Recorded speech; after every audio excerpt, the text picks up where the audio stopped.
Hey everybody, I hope you're doing well out there. Today I'm going to be walking you through how to hook up your VCR to a computer. Now you might be asking yourself, why in the world would I want to do that? If you're somebody like me, I grew up in the 80s, I've got tons of old VHS tapes. I have a VCR, but I don't have it hooked up to my TV because it's just not very practical to watch these old tapes anymore. But what I wanted to do is get these tapes onto my computer so that I would have digital files of them, either to save those or to load them on YouTube. And then if I wanted to get rid of the VHS tapes, I could. If not, at least I had the video content saved off digitally somewhere. So I'm going to walk you through how to do this. First, let me say, if you go out on YouTube, there's tons of videos about how to do this. I found that every one of them I watched, somebody was trying to sell me some kind of fancy equipment or some kind of fancy software to do it. You don't need to do that. I did this whole thing for under $50, and it would be less than that depending on which of these items you might already have. So bear with me. This is going to be kind of a tricky video to do, but I'm going to try and do it as best as I can and walk you through it in case you're wanting to try and convert some of your old tapes to digital. So there's a couple different things you're going to need. The very first thing you're going to need is the hardest thing to find if you don't have it, and that's an old VCR. So lucky for me, I had a VCR. If you go out there and look on Amazon or Walmart or Target, you just don't find many companies that sell these anymore. So if you don't have one, your best luck is probably to go to a garage sale or something like that. Maybe you can find somebody who's selling it because they don't need it anymore. So VCR is the very first step of the process. The second thing you're going to need, this is where I was saying your cost is going to vary. I could not find my audio video cables. Now you should have these if you've got a VCR because this is what you use to hook up your VCR to a TV. You would also need this to hook it up to the process that we're going to do. I didn't have these. I got these on Amazon. These are GE. They cost me about $6.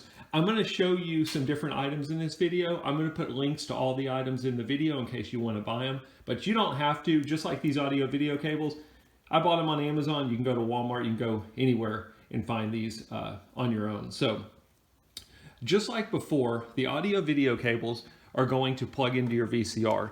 You should have some component ends either on the front or on the back of your VCR. And all you're going to do is do some color coding, red to red, yellow to yellow, and white to white.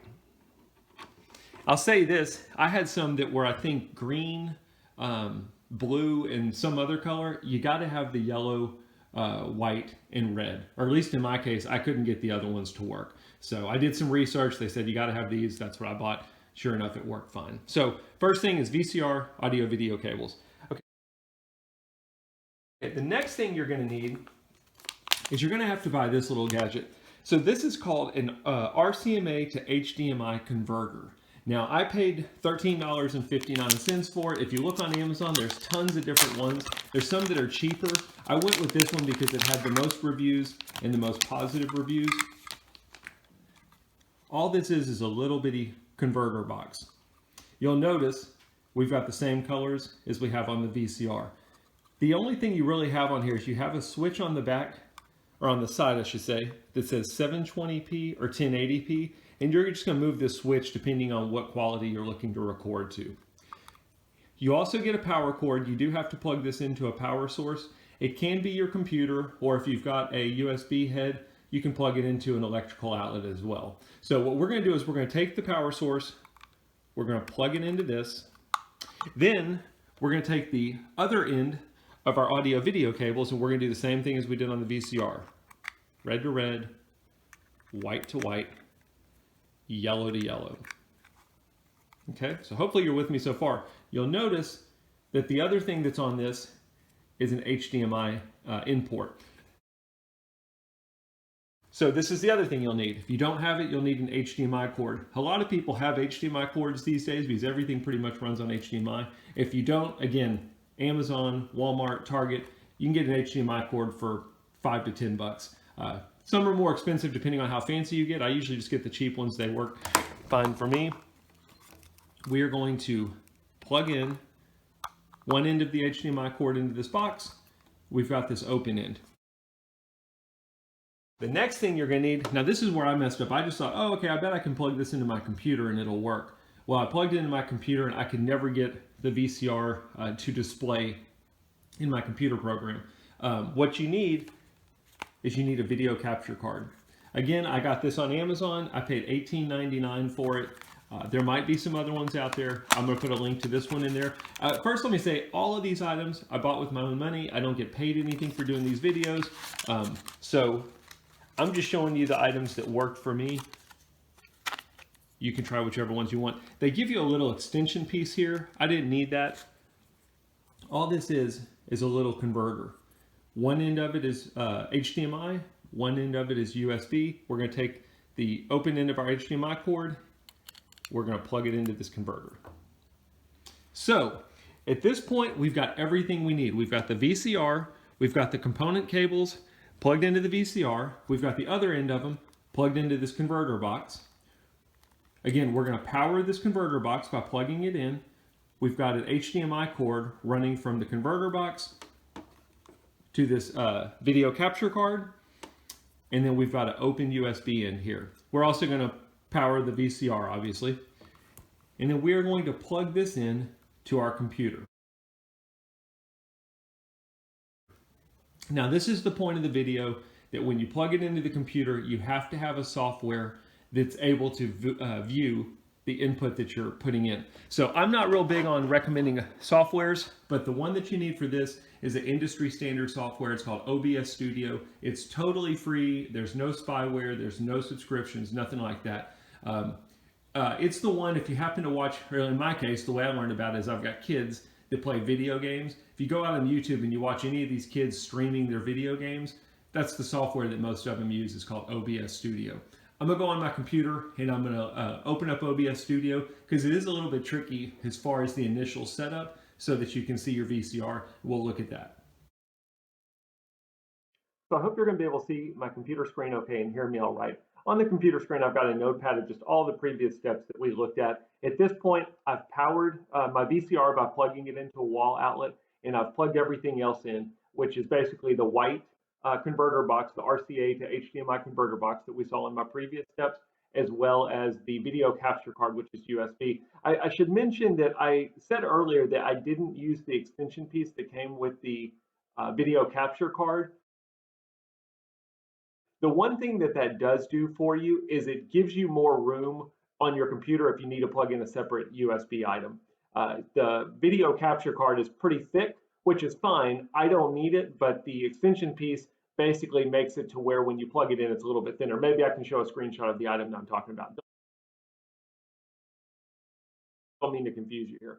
So what I'm going to do is I'm going to minimize this. Now we've got OBS Studio installed on our computer. We need to set up OBS Studio to be able to read the VCR that we've got plugged into it. So I'm going to double click on OBS Studio. Again, I've got my VCR powered on and I've got a tape in it. When you turn it on for the first time, it's going to look like this. It kind of looks confusing. It can be technical. At the very bottom here, the first thing I should say is you'll want to go look, if you go to File and you go to Settings, there's an option for Output. This area right here shows you if you record anything that you're viewing from OBS Studio, this is the path that it's going to put the video files in. So you want to know that just so you know. In a minute, you're going to see what I'm talking about. I'm going to play my VCR and I'm going to record what's showing on my VCR. Well, you have to know where that recording is going to go to so you can go retrieve the file. This is also where you can change the format. If you don't want MP4, you want .mov, something like that, this would be where your settings are. But I just wanted to show you that real quick. When you go on here for the first time, down for sources, you're going to need to click the add button to add a source. And we are going to choose video capture device. Up here, you can name it if you want to. You can maybe call it VCR, whatever you want, but you don't have to. You can just leave video capture device and you're going to do create new. We're going to click OK. And you're going to want to change the device and make sure it's set to USB video. Then we're going to click OK. What we're doing right now is we should be pointing to your VCR. Now I'm going to go on my VCR and I'm going to hit the play button. And now we are watching my VCR on my computer through OBS Studio and all of the previous steps that we looked at before. You'll notice down here on the bottom there's an option for start streaming. I can start streaming this live video if I've got it hooked up to YouTube channel or whatever. And I can also do start recording. But if I click start recording, it's going to record whatever I'm seeing from my VCR onto my computer as an MP4 file, same as what I just showed you in the settings. The one thing I will mention, and maybe I've just got something set up wrong, is you'll never hear any sound. Like right now, we're looking at an old Benadryl commercial, but there's no sound on it. It actually records the sound. You just won't hear it until you do the playback. So I'm going to do stop recording. I'll show you what I mean. Hopefully it'll play back. And I'm going to stop my VCR. And I'm going to go to the file that it just downloaded. Here's that file. Want banks to compete over you? Come to lendingtree.com. Fill out one form. And you'll notice now we can hear the sound, whereas before we couldn't. When banks compete, you win at lendingtree.com. It's allergy season again. Where should you turn for relief? Benadryl? So anyway, we have successfully set up our VCR to be viewable on our computer, and we can actually record it to what we're viewing from our VHS tape onto the computer using these steps. The one thing I'll mention is if you close OBS Studio now, when you go back into it, it'll remember your source. So when I open it now, you'll notice that the video capture source is still there. All I have to do is hit play on my VCR. It'll remember your settings unless you happen to change them for some reason. It's really easy. I hope this video helps. If you've got any questions, post them in the comments. If this video helped, I'd appreciate a thumbs up or a subscription. Let me know your feedback. Let me know if you have any problems with it. Let me know how it works for you. I hope it helps. Thanks for watching.